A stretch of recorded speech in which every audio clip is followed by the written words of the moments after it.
Mobile ব্যবহার করার কারণে মানুষের ক্ষতি হচ্ছে নাকি উপকার হচ্ছে?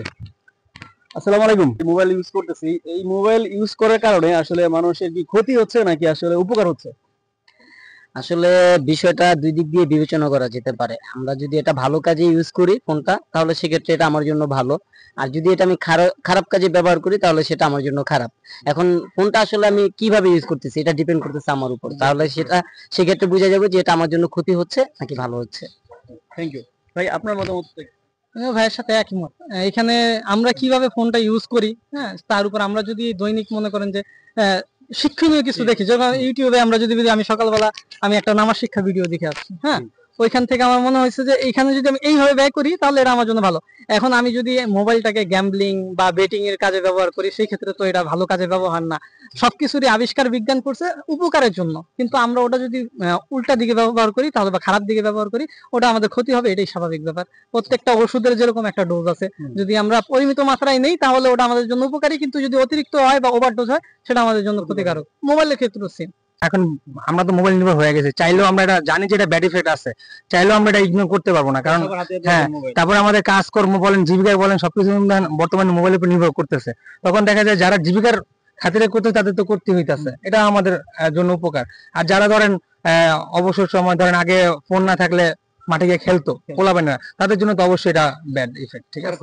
হ্যাঁ সেটাই, হ্যাঁ সেখানে খেলাধুলা করতো, সেখানে এখন মনে করেন যে মোবাইলে ইফেক্ট হয়ে যায়। আবার দেখা যায় যারা নাকি মোবাইল আসক্ত কিন্তু কি তারা কাজে ব্যবহার করতেছে, যেমন আমরা যারা অনলাইন বিজনেস সাথে সম্পৃক্ত, হ্যাঁ তাদের তো আমাদের এটা সম্পৃক্ত থাকতে হবে। মোবাইল ব্যবহার করতেছে, এটার আসলে ক্ষতির দিকটা বেশি না মানে উপকারের দিকটা বেশি? বিষয়টা হচ্ছে ক্ষতির পাড়াটাই বেশি। কারণ কি, কারণ হচ্ছে মনে করেন মোবাইলটা যখন চালু করছে তখন কিন্তু এরকম একটা চিন্তা চেতনা করে করা উচিত ছিল যে মোবাইলটা শুধু ব্যবসায়ের জন্য, ব্যবসায়ী তার একটা লাইসেন্স কিংবা তার একটা ডকুমেন্ট নিয়ে শুধু ব্যবসায়ের জন্য থাকতো, কিংবা যারা চাকরিজীবী করে তাদের কি কোম্পানিতে কি পোস্টে চাকরি করে এরকম একটা ডিসিশন দিয়ে ওদেরকে দিত। আর ব্যক্তিগত ফ্যামিলি শুধু একটা ফ্যামিলিতে একটা মোবাইল লাগে, এই জন্য ফ্যামিলি বাসার জন্য যদি একটা মোবাইল এরকম এইভাবে সাইপ্রাস করতো, ঘরে মধ্যে যদি মোবাইল সবার হাতে না দিত তাহলে দেশটা ধ্বংস হতো না। আমি মনে করি ঘরে মধ্যে মোবাইলটা এভাবে দিয়া অনেক ছেলেপেলেরা নষ্ট হয়ে গেছে, মেয়ে ছেলেরা নষ্ট হয়ে গেছে, আমাদের মেয়ে ছেলেরা সবাইরই মেয়ে ছেলেরা ওইভাবে নষ্ট হয়ে গেছে। এখন তো সবার হাতে মোবাইল। হ্যাঁ এটা আমার বিভাগ বিবেচনায় মোবাইল ব্যবহার করতেছে, এটার ক্ষতির দিকটা বেশি না মানে উপকারের দিকটা বেশি? একটু যদি কাছাকাছি এসে বলেন। উপকারের চেয়ে ক্ষতিরই বেশি, ঠিক আছে? ওই আপনার যদি মোবাইল গুলা বর্তমানে তো মনে করেন যে ব্যবসায়ীগত কোন আর ফ্যামিলিগত কোন জাগো অকার্য ওই ব্যবহার হয় বেশি, ঠিক আছে? এই মোবাইলে মনে করেন এই যে বিভিন্ন রকমের খেলাধুলা দিয়ে আরো বেকার সমাজ বেশি বাইরে গেছে। প্রচন্ড মানুষ তাস খেলে, মোবাইলে গেমস খেলে, এগুলা যারা যুবক ওরা তো মনে করেন এই মোবাইল চালায় আর ধ্বংস হয়ে যেতেছে। ঠিক আছে, ধন্যবাদ। মোবাইল ব্যবহার করে মানুষের উপকার বেশি হচ্ছে না ক্ষতি বেশি হচ্ছে, যদি আমাদের দর্শকদেরকে বলবেন। আমার মতে ক্ষতি বেশি হচ্ছে। ক্ষতি? কি কারণে ক্ষতি বেশি হচ্ছে? ক্ষতি বেশি হচ্ছে এই কারণে যে আমরা যদি ধরেন মোবাইলে 100টা কথা বলি, তার মধ্যে 90টা বলি মিথ্যা কথা।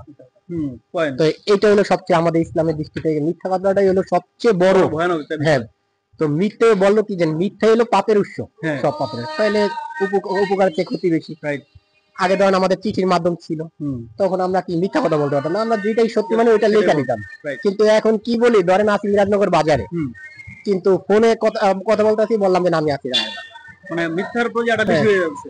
আর মিথ্যা কথাটা এমন ভাবে বলতেছি যে এটাকে আমরা মিথ্যাই মনে করতেছি না। মানে মোবাইলের কারণে আমরা মিথ্যা কথাটা বেশি একটা চর্চা করতেছি, এরকম একটা বিষয়। এটা হলো একদম মেইন পয়েন্ট। দ্বিতীয় পয়েন্ট হলো পোলাপান মানে শিশু যারা আছে তারা আসক্ত হয়ে যাচ্ছে এই মোবাইলে। গেমস তো হলো, তার মধ্যে আছে শিশু যারা মানে মোবাইল ছাড়া তো খাওয়া দাওয়াই করে না, সারাক্ষণ মোবাইল নিয়ে, সারাক্ষণ মোবাইল। জি ঠিক আছে, থ্যাংক ইউ, আসসালামু আলাইকুম।